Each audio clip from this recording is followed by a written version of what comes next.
Isipin mo ito, paano kung ang taong magsasabi sa'yo ng eksaktong araw ng kamatayan mo ay hindi isang doktor na may hawak ng medical chart mo? Paano kung isa lang siyang lalaki na nagkataon na kausap mo sa isang Zoom call nung kasagsaban ng COVID lockdown? Grabe, ang bigat niyan. Parang out of nowhere, di ba? Oo, out of nowhere talaga. Isipin mo na lang na biglang may lumabas na notification sa cellphone mo na hindi mo ma-swipe away. Isang digital timer na walang awang nagbibilang ng mga natitirang araw mo sa mundo. Ang tanong ko sa iyo na nakikinig ngayon, babaguhin ba nito ang paraan ng paghinga mo, ang bawat desisyon mo, o tuluyan ka na lang mapaparalisa sa takot? I think karamihan sa atin mapaparalisa talaga. Kasi nakakatakot eh. Sobra. At yan mismo ang pag-uusapan natin ngayon sa ating malalimang pagsusuri. Kasi hawak natin ngayon ang mga transcripts ng mga Zoom meetings, mga pampublikong Facebook posts mula noong Abril 2026. At meron pang isang personal na manifiesto mula pa noong 2013 at lahat ng ito ay galing sa isang lalaking nagngangalang Narciso Olalo. At yung mga dokumentong binanggit mo, nagpapakita talaga sila ng isang napakakomplikadong sistema ng paniniwala. Ayon kay Narciso, direktang kinakausap daw siya ng Diyos, tapos binibigyan siya ng mga detalyadong pangiitan sa panaginip. At ang pinakasentro ng lahat ng ito, yung claim niya na kaya niyang sabihin kung kailan eksaktong mamamatay ang isang tao. Kahit pa yung taong iyon ay malakas at walang anumang sakit, 'di ba? Tama, wala siyang sakit pero masasabihan siya na mamatay na siya. Nakakabaliw. Kaya para sa ating malalimang pagsusuri ngayon, papasokin natin yung mundong iyan. Pero gusto kong maging malinaw sa iyo na nakikinig sa atin ngayon. Ang misyon natin dito ay hindi para maging husgado. Wala tayong interes na patunayan o pabulaan kung totoo ba ang mga milagro at profesyang ito, okay? Walang kinikilingan ng usapang ito. Oo, neutral lang tayo. Kumbaga, ire-report lang natin kung ano yung nasa source materials natin. Exactly. Ang gagawin lang natin ay himayin ang mismong anatomiya ng kanyang mga pahayag. Titingnan natin kung ano ba talaga ang nakasulat at kung paano gumagana ang psikolohiya ng ganitong uri ng pananampalataya. Okay? Himayin natin ito. Bago tayo pumunta doon sa mga nakakakilabot na prediksyong ng kamatayan, kailangan nating silipin yung pinakaugat. Ayon sa mga dokumento, may tinatawag siyang divine mandate. Nag-start daw ito noong June 25, 2013. Right, yung 2030 na manifesto. Ang dokumentong yan yung, kumbaga, naglatag ng mismong estruktura ng buong kilusan niya. Kasi hindi lang siya basta-basta mensahe. Idinidikta nito yung tatlong napakapartikular na hinihingi ng Diyos sa mga tao ayon kay Narciso. Ano-ano ba yung tatlong iyon? Bale una, kailangan daw ng lubos na paniniwala na si Narciso ay ginamit na kasangkapan. Pangalama, kailangan ng pagbabago sa mga maling paniniwala ng tao. At pangatlo, ang ganap na pagsisisi sa mga kasalanan. Wow! Nang basahin ko iyan, ang una kong naisip parang Old Testament prophet ang datingan. Oo, yung parang may burning bush at mga utos. 'Di ba? Yung tipong bumababa pa mula sa bundok na may dalang mga tapyas ng bato para pagsabihan yung mga nagkasala. Pero ang nakakabaliw na kaibahan dito, wala siya sa bundok eh. Nasa internet siya. Uusapan sa Facebook at sa mga Zoom meetings noong taong 2026. Para sa akin, ang laking disconnect. Kaya mapapatanong ka talaga, ano ba talaga ang ibig sabihin nito para sa isang taong nagsuscroll lang ng memes tapos biglang makakabasa ng sumpa o propasya sa newsfeed nila? Ang pinaka nakapagpapukaw ng isipan dito ay yung evolution ng mismong konsepto ng propasya at kung paano niya ito inangkop sa teknolohiya. Kasi pag-isipan natin yung konteksto ng 2026 at yung binanggit sa transcripts tungkol sa COVID. Yung pandemic lockdown days? Exactly. Yung panahong iyon, ang buong mundo nakakulong sa kani-kanilang bahay, may takot, walang katiyakan kung kailan babalik sa normal ang lahat, at yung mga pisikal na simbahan, nakasara lahat yan. Dito pumasok yung pamamaraan niya. Ginamit yung teknolohiya, ang Zoom at Facebook, hindi lang para mapanatili yung mandato niya, kundi para mas mapalawak pa ito. Kumbaga, ang teknolohiya ang naging bagong bundok niya. Oo nga, imbes na maglakbay ka pa ng ilang araw pataas ng bundok para makita ang isang holy man, kailangan mo na nang i-click ang isang Zoom link. Tama, isang click na lang. Pero naisip ko lang, hindi ba mas mahirap mapanatili ang otoridad online? Kasi sa internet, lahat ng tao pwede kang batikusin eh. Isang negative comment lang, isang troll lang, parang sira na agad ang naratibo mo. At dyan mismo, papasok ang dahilan kung bakit napaka-agresibo ng method niya. Kasi kapag digital ang plataforma mo, kailangan mo ng isang mensahe na agad-agad puputol sa ingay ng internet. Hindi na sapat yung simpleng pangaral lang. Kailangan mo ng isang bagay na imposibleng hindi pansinin. At ano ba yung hindi mo pwedeng hindi pansinin? Ang sarili mong kamatayan. Grabe, kaya pala siya lumipat sa pagpe-predict ng kamatayan. Dito na talaga nagiging mabigat ang usapan natin eh. Kasi ayon sa FB post niya noong Abril 9, 2026, nakarinig daw siya ng mga taong nag-uusap-usap. Pinagdududahan yung kakayahan niya. Ang sabi daw ng mga tao, maniwala ka kay Narciso o Lalo na makakita daw siya ng taong buhay na masabi niyang mamamatay na ito, may sakit o wala? Parang miniliit talaga siya. Oo, chismis kumbaga. At ang naging sagot ng Diyos sa kanyang pangitain tungkol sa mga nagdududang yun, napakadirekta eh. Sabi daw ng Diyos kay Narciso, baka gusto nilang malaman mismo kung kailan sila mamamatay. Hala! Tapos, nilapitan niya yung isang babae na nandoon at diretsahang tinanong, gusto mong sabihin ko kung kailan ka mamatay? Ang reaksyon daw nung babae, matinding gulat, hindi na nakapagsalita. I mean, sa totoo lang, kung may lalapit sa akin sa kalsada, tapos tatanungin ako niyan, tatakbo siguro ako papalayo para kasing isang napaka-violenteng pag-atake sa kapayapaan ng isip mo eh. Totoo, nakakatroma siya. At ang mas nakakababahala dito, hindi lang pala ito sa mga pangitain na nananatili. Nangyayari daw talaga ito sa totoong buhay, base sa mga patotoo ng mga tagasunod niya sa Zoom. Yung kaso na lang ni Miss K, for example. Ay oo, yung kay Miss K. Di ba? Ayon sa transcript, kasagsagan daw ng COVID, binalaan ni Narciso si Miss K na silbihan na ng maayos ang ina niya dahil baka hindi na daw nito aabutin. Wala namang sakit yung nanay ni Miss K noon. At bukod doon, may mensahe din siyang ibinigay na pati ang kapatid ni Miss K ay mamamatay. At pareho itong nangyari? Yes. Ayon mismo kay Miss K dun sa Zoom, pareho daw itong nangyari sa eksaktong panahon na sinabi ni Narciso. Nakakakilabot. At meron pa ngang mas detalyado dyan eh. Yung kwento mula sa isang miyembro na nagngangalang Lilibet tungkol dun sa lalaking si Yoyong. Ang nangyari daw dito, may napansin silang mga langaw o tinawag nilang lagong sa Bisaya na biglang pumalibot sa bahay nila noong araw ng Biyernes. Wait, langaw. Parang pahiwatig ganon. Oo, parang sign daw. Tapos nang malaman ito ni Narciso, nagbigay siya agad ng hatol. Sabi niya, may mamamatay sa loob ng 3 hanggang 4 na araw. At totoo nga daw, pagsabit ng 3 araw, bandang 8:00 ng gabi, namatay si Yoyong. Ang lala. Tapos may iba pang mga nabanggit sa transcript, di ba? Like yung prediksyon niya, kinamaning, tapos yung sa kapitan sa Taguloan.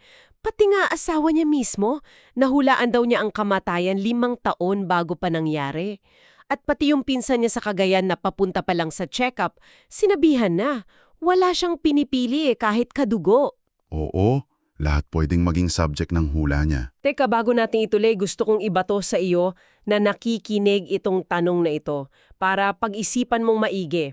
Kung bigla kang isali sa isang Zoom meeting, tapos may isang taong makakapagsabi ng eksaktong oras ng pagkawala mo o ng mahal mo sa buhay, ano ang magiging tingin mo doon? Ituturing mo ba itong isang biyaya para makapaghanda ka, tulad ni Miss K, na nasilbihan pa yung ina niya? O isa itong napakatinding sumpa? Kasi kung ako, sa pananaw ko, kapag nalaman ko ang expiration date ko, parang ninakaw na rin ang buhay ko bago pa man ito matapos. Kasi nakatali ka na dun sa araw na yon. Exactly! Yung bawat kilos mo, bawat hinga mo, may timer na. Nakakatakot yun. At yung reaksyon mong yan, dyan natin makikita kung bakit napaka-epektibo ng mekanismong ito. Kasi sa psikolohiya, tayong mga tao, gusto natin ng ilusyon ng kontrol. Yung hindi natin pagkaalam Kung kailan tayo mamamatay, yun yung nagbibigay sa atin ng kalayaan na magplano at mangarap sa hinaharap. Oo nga, kaya tayo may retirement plans eh. Tama. So kapag inalis ni Narciso ang ilusyon na yon, inililipat niya yung kontrol mula sa kamay mo papunta sa kanya. Siya na ngayon ang may hawak ng pinakamahalagang impormasyon sa buhay mo. Ipinapaliwanag niya nga sa mga transcripts na hindi raw niya gustong manakot, lalo na dun sa mga kapamilya niya, pero kailangan daw niyang sabihin ang totoo. Wala daw siyang choice kumbaga. Yes, sa paggawa niya nito, itinatayo niya yung sarili niya bilang isang taong walang pagpipilian kundi maging tapat sa utos ng Diyos. At ito yung nagpapataas ng tingin sa kanya ng mga tagasunod niya. Pero syempre, ang umaangkin ng ganyang klase ng kapangyarihan ay natural na aakit din ng matinding galit. 'Di ba? Hindi pwedeng umupo ka lang dyan at sabihin ako ang may hawak ng katotohanan tapos walang papalag sa'yo. At dito na papasok yung pambabatikos mula sa mga nakasanayang relihiyon. At sa totoo lang, dito na talaga nagiging kawili-wili ang lahat para sa akin. Dito ko naramdaman na napaka-absurd na ng sitwasyon nung mabasa ko yung pangitian niya noong Abril 11, 2026. Napakamot talaga ako ng ulo. Alam ko yan. Tinutukoy mo yung panaginip niya habang papunta sana siyang mangisda, di ba? Oo. Ikwento natin yung buong detalye niyan kasi hindi ko talaga alam kung paano ito ipoproseso. Ayon sa kanya, pupunta sana siya sa pangingisda pero natulog na lang at nanaginip. Tapos nakita daw niya ang sarili niya sa passenger seat ng isang sasakyan. At ang nagdadrive, walang iba kundi si Jesus Christ, na tinatawag pa niya sa panaginip na best friend. Sagot daw ni Jesus ay, sa Gun Street may Jollibee doon. Wait, sandali. Jollibee? As in yung fast food chain? Kasama ang isang napakasagradong figura, papunta sa kalsadang ang pangalan ay Gun Street? Bakit gagamit ang isang inaaking propeta ng ganitong klaseng mga detalya? Parang hindi ba nito binabawasan yung pagkabanal ng mensahe niya? Kung ikokonekta natin ito sa mas malaking larawan, mukha nga siyang katawa-tawa sa unang tingin. Pero kung susuriin natin yung psikolohiya, kung paano siya bumubuo ng sarili niyang mitolohiya, napakatalinong pamamaraan nito eh. Paano naging matalino yung paggamit ng Jollibee? Kasi sa halip na gumamit siya ng mga matataas na theological na konsepto, yung mga hindi abot ng ordinaryong tao, gumagamit siya ng mga elementong sobrang pamilyar sa lahat. Ang Jollibee, simbolo yan ng pang-araw-araw na karanasan nating mga Pilipino, di ba? Oo nga, kahit bata, alam ang Jollibee. At yung pagtawag niya kay Jesus na best friend, sumisira ito dun sa tradisyonal na hierarkiya ng nakasanayang reliyon. Yung tipong ang Diyos ay malayo at mahirap abutin. Dito, ipinapakita niya sa mga tagasunod niya na yung koneksyon niya sa Diyos ay kaswal, personal at napakadirekta. Oo, parang sinasabi niya na, kayo, kailangan nyo pang dumaan sa mga ritual, sa mga pare, bago nyo makausap ang Diyos. Ako, ka-road trip ko lang siya papuntang fast food. Grabe, isang malaking sampal yon sa mga institusyon eh. At speaking of institusyon, tuloy natin yung nangyari sa Pangitin. Pagdating daw nila sa Gun Street, nakakita sila ng isang napakalaking simbahan na parang palasyo. Walang pangalan yung kalsada, pero sabi ni Jesus, iyon na daw ang Gun Street. Pero nang silipin daw ni Narciso yung simbahan, walang laman yung ilalim. Sabi niya, empty daw, walang pundasyon. At yan mismo ang sentro ng kritisismo niya. Ayon sa mismong paliwanag ni Narciso doon sa Zoom meeting, ang simbahang walang laman daw na iyon, sumisimbolo ito sa mga leader ng nakatatag na reliyon. Sinasabi niya na yung mga leader na ito, binago daw nila yung turo sa Biblia para lamang sa pansarili nilang interes at negosyo. Kaya siguro galit sila sa kanya. Oo, kasi isinisiwalat niya na yung mga dambuhalang simbahang ito ay puro panlabas na anyo lamang, pero wala naman daw tagadang tunay na espiritual na pundasyon. Kaya natural na aakit siya ng matinding kalaban. Inaatake niya yung otoridad ng mga nakatatag na institusyon eh. Pero wait, hindi ba hypocritical yun? Binabatikos niya yung mga leaders na gumagawa ng sarili nilang otoridad habang siya mismo ay nagtatayo rin ng sarili niyang hindi matitinag na otoridad gamit yung mga nakakatakot na bulan ng kamatayan. Kumbaga, nililipat lang niya yung sentro ng kapangyarihan mula sa isang malaking pisikal na simbahan papunta doon sa sarili niyang Zoom account. Isang napakagandang obserbasyon yan. At iyan din ang dahilan kung bakit hindi maiwasang mauwi yung labanan ito sa aktwal, pisikal na banta. Kapag inatake mo kasi yung pundasyon ng pananampalataya ng nakararami, asahan mo na merong pisikal na reaksyon ang mga tao. At ipinapakita dun sa mga dokumento na nakakatanggap siya ng matinding pagbabanta sa buhay niya. Alright, nagkaroon na ng mga threats? Oo, ngunit sa bawat banta, lumilikha yung naratibo niya ng isang panangga. At ano yung panangga na yon? Yung konseptong banal na proteksyon. Sinasampik daw siya ng Diyos. Dito na papasok yung isa pa niyang kakaibang pangitian, di ba? Yung tungkol sa pulis, bale, naglalakad daw ulit sila ni Jesus, tapos may dalawang lalaking biglang sumugod sa kanila, hinawakan daw ni Jesus yung kamay nung isang umatake, at si Narcisa naman, sinipa niya yung isa. Parang action star eh. Tapos, ipinatali daw ni Jesus yung lalaki. Sumigaw yung lalaki at nagpakilala, "Pulis ako!" At anong sagot ni Jesus? Ang sagot daw ni Jesus ay, "Power ng Diyos ang maging kalaban ninyo." Kasi sinusubukan daw saktan yung taong pinag-utusan niya. At inugnay pa ito ni Narciso sa isang totoong pulis na diehard daw doon sa relihiyon nito at palihim na nagagalit sa kanya. Tapos nakakabit din dito yung isa pa niyang panaginip. Nasa banyo daw siya, umiihi, tapos may nag-aabang na lalaki sa labas para saktan siya. Yung nagtago siya. Oo, nagtago daw siya sa likod ng isang board tapos nagsalita yung Diyos na hindi na daw siya makikita nung lalaki kasi pinoprotektahan siya ng kapangyarihan niya. Naging invisible siya. Napapansin mo lang sa mga source materials natin, laging bida yung sarili niya sa mga panaginip na ito. Laging ipinagtatanggol siya ng mismong langit. Kinakailangan iyon Sa kanyang naratibo niyang pagiging inuusig o persecuted, mahalaga yon. Ang bawat pagtatangka sa buhay niya, ginagawa niyang pruweba na totoo yung mensahe niya. Pero pansinin mo rin, yung proteksyong ito hindi lang nananatili sa panaginip, umaabot ito sa totoong buhay ng mga tagasunod niya. May insidente sa transcript, di ba? Yung pumigil sa physical na panganib sa isa niyang miyembro? Yung tungkol kay Bic Bic at dun sa soft drinks, ito talaga sobrang particular nung detalye. Kaya siguro napakadaling paniwalaan ng mga tao dun sa grupo. Binalaan daw ni Narciso si Dodoy na tawagan si Bic Bic dahil may magho-hold up sa tindahan nito. At dahil dun sa advance warming, naisara daw nila agad yung tindahan. Tapos anong nangyari? Yumating yung dalawang lalaking nakamotor, naka-helmet, at nagpagpanggap na gustong bumili ng malaking 1.5 litrong soft drinks. At nilagay pa talaga sa transcript worth 12 pesos daw. Pero dahil nakasara na yung tindahan, hindi natuloy yung hold-up. Naiwasan nila yung panganib dahil kay Narciso. Tingnan natin yung mekanismo ng kwentong yan. Bakit niya kailangang banggitin yung presyo ng soft drinks? Bakit 12 pesos? Yung mga sobrang tiyak na detalyeng ito, yung uri ng bote, yung helmet, yung halaga, nagbibigay ito ng matinding kredibilidad sa kwento. Kasi kapag narinig ito ng ibang tagasunod, iisipin nilang, imposibleng gawa-gawa lang ito. Masyadong detailed Oo nga naman. Ipinapakita nito sa grupo na yung proteksyon ng Diyos sa kilusang ito may praktikal at pisikal na benepisyo. Hindi ka lang maliligtas sa impyerno, maliligtas ka rin sa mga holder.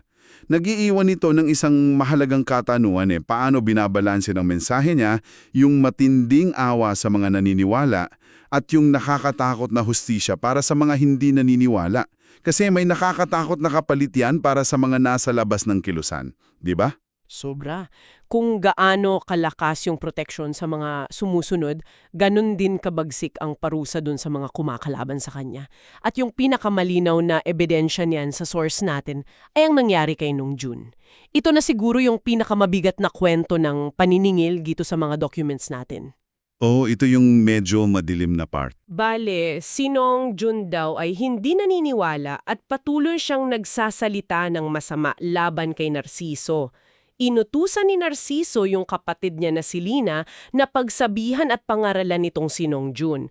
3-4 na beses daw binalaan nito pero walang epekto. Hindi tumigil hanggang sa nagsalita na raw ang Diyos kay Narciso at ang sabi, "Ako na bahala sa kanila." At ang masaklap, wala pang 1 buwan matapos yun, na disgrasya at na-stroke ang asawa ni Nong Jun na nauwi sa kamatayan. Grabe yan. Sa psikolohiya at sosyolohiya ng mga ganitong grupo, ito yung tinatawag nating confirmation bias na ginagamit bilang sandata. Kasi sa totoong buhay, ang aksidente o ang ma-stroke, mga natural na tragedya yan. Malungkot man, nangyayari talaga sa tao. Pero sa loob ng ganitong sistema ng paniniwala ni Narciso, walang aksidente.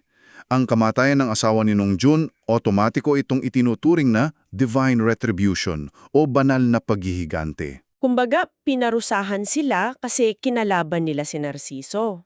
Exactly. Isipin mo na lang yung epekto nito sa loob ng grupo. Kapag may sumubok magduda o magsalita laban sa kanya, maaalala nila si Nong Jun. Ang trahedyang ito ay bumubuo ng isang hindi matitibag na psychological na pader na pumipigil sa sino man na questionin siya. Ito yung naglalak sa katapatan ng kanyang mga tagasunod. Kasi natatakot sila na mangyari sa kanila o sa pamilya nila yung nangyari kay Nong Jun. Takot yung naging pinakamatinding pandikit nila. At yan mismo ang buod ng huling dokumento na babalikan natin, yung The Divine Mandate of Perpetual Readiness. Isang ultimatum ito. Wala nang paligoy-ligoy, sabi doon at quote ko lang. Pag hindi maniniwala ang tao sa mga mensahe ko na pinararating mo, mangyayari ito para sabihin nila na totoo pala ang mga pinararating mo pero huli na ang lahat. Ang final directive sa kanya, sabihin mo sa kanila, laging handa. Dito nakasentro yung buong operasyon ng mensahe niya. Ang paniniwala niya ay absolute. Walang puwang para sa kompromiso. Maniwala ka man na totoo ang mga pangiti niya mula kay Jesus at yung presensya niya sa Jollibee, o ituring mo itong napakakomplikadong ilusyon lang, iisa lang ang nararating natin eh. Ginagamit niya yung pinakapangunahing takot nating mga tao, yung hindi maiiwasang wakas natin para palakasin ang kanyang impluensya. Ang ideya ng pagiging laging handa ay isang napakabisang mekanismo. Pinipilit nito yung mga tao na mamuhay sa isang estado ng patuloy na pag-aalerta. Laging nag-aabang kumbaga. Oo, at patuloy na umaasa sa kanyang mga susunod na pahayag para alam nila kung ano mangyayari. Walang tigil na paghihintay kung kailan tutunog yung timer. Nakakapagod yun, pero parang hindi mo maiwasang pakinggan. Habang sinusuri natin ang lahat ng ito, hindi ko mapigilang isipin yung sitwasyon nating lahat na nasa labas ng usapang ito. Kasi sa makabagong panahon natin ngayon, di ba lahat ng sagot pwede na nating isearch sa Google sa loob ng ilang segundo.